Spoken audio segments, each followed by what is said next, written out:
আসসালামু আলাইকুম। আমি হিলুল কান্তি দাস, প্রয়াস চট্টগ্রামে ভোকেশনাল শ্রেণীর শিক্ষক।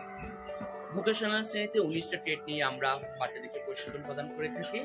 তার মধ্যে এটিটি অ্যানিমাল অ্যাসোসিয়েট থেরাপিটা অন্যতম। আজকে আমি আপনাদেরকে পরিচয় করে দেব কিভাবে আমরা বাচ্চাদেরকে পশু পাখি পরিচর্যা করে থাকি। ভোকেশনাল শ্রেণীর এটিটি কার্যক্রম শুরু হয় 2023 সালে।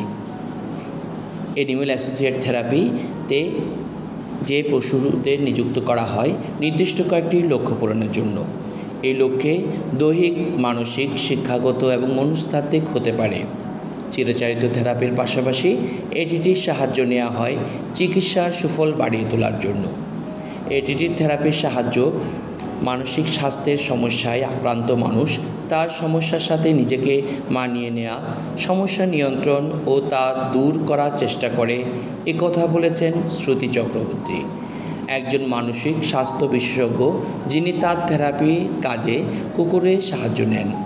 বিশেষ শিশুদের ক্ষেত্রে পশু পাখি চেনা, পশু পাখিদের পরিচর্যা করা এবং পশু পাখিদের প্রতি ভয় কাটাতে এই থেরাপির গুরুত্বপূর্ণ ভূমিকা পালন করে। উদ্দেশ্য: বিশেষ শিশুদের প্রশিক্ষণের মাধ্যমে বিভিন্ন পশু পাখি লালন পালন করা এবং বিভিন্ন প্রতিষ্ঠানে বা দোকানে সহকারীমূলক কাজ করতে পারা ও নিজে একটি খামার পরিচালনা হলো এর মূল উদ্দেশ্য। যে সকল ছাত্রছাত্রীদের বাসায় পশু পাখি পালনের ব্যবস্থার প্রয়োজন, প্রয়াস কর্তৃপক্ষ শিক্ষার্থীদের বাসায় গিয়ে পশু পাখি পালনের ব্যবস্থা করে ও প্রশিক্ষণ দিয়ে থাকে। এটিটির উপকারিতা: 1. সামাজিক যোগাযোগ বৃদ্ধি করে। 2. আত্মবিশ্বাস বৃদ্ধি করে। 3. কাজের প্রতি মনোযোগ বৃদ্ধি করে। 4. একাকিত্ব কমাতে সাহায্য করে। 5. অস্থিরতা কমাতে সাহায্য করে। 6. মানসিক চাপ এবং উদ্বেগ হ্রাস করতে সাহায্য করে। 7. মেজাজ এবং আচরণে ইতিবাচক পরিবর্তন করে। 8. আত্মপরিচর্যামূলক দক্ষতা বৃদ্ধি করে। 9. নীরবতা অনুভূতি বৃদ্ধি করে। কার্যক্রিয়া: এটিটির থেরাপির কীভাবে প্রতিপালন হবে তা আলোকপাত করছে। 1. বিভিন্ন পশু পাখির নাম জানা। 2. তাদের গায়ে শিক্ষার্থীর নাম অনুযায়ী রিং লাগানো। 3. নিয়মিত পরিষ্কার পরিচ্ছন্ন বজায় রাখা। 4. কোনো পশু পাখি অসুস্থ হলে তাদের চিকিৎসার ব্যবস্থা করা। 5. কোনো পশু পাখি অসুস্থ হলে তাকে নিয়মিত ওষুধ খাওয়ানো।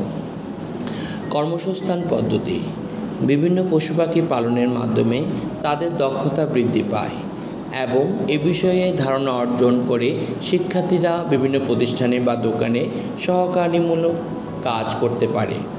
এই বিষয়ে প্রশিক্ষণ নিয়ে ছাত্রছাত্রীরা নিজেই কর্মসংস্থানের ব্যবস্থা করতে পারে।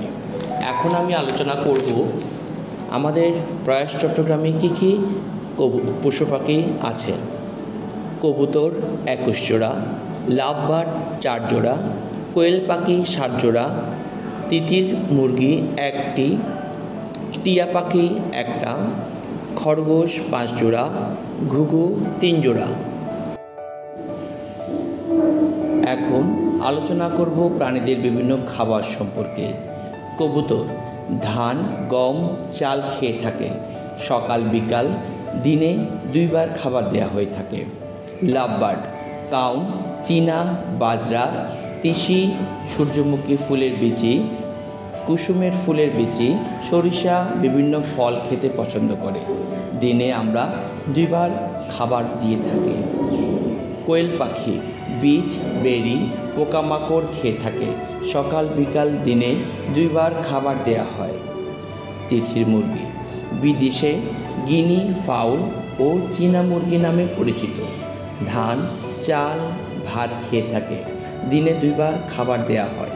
টিয়া পাখি সাধারণত পত্রগুচ্ছ, ফুল, ফল, লতাপাতা, পাকা ধান ইত্যাদি খেতে পছন্দ করে। দিনে 2 বার খাবার প্রদান করা হয়।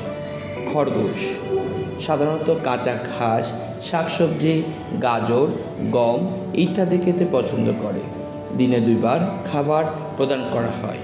ঘুঘু পাখি সাধারণত ভুট্টা, তিল, কাউন, বাজরা, তিসি, ছোট ধান ইত্যাদি খেতে পছন্দ করে। 2 বার খাবার দেওয়া হয়। আশা করি এটিটি অ্যানিম্যাল অ্যাসোসিয়েট থেরাপি সম্পর্কে আপনাদের ধারণা দিতে পেরেছি। ধন্যবাদ।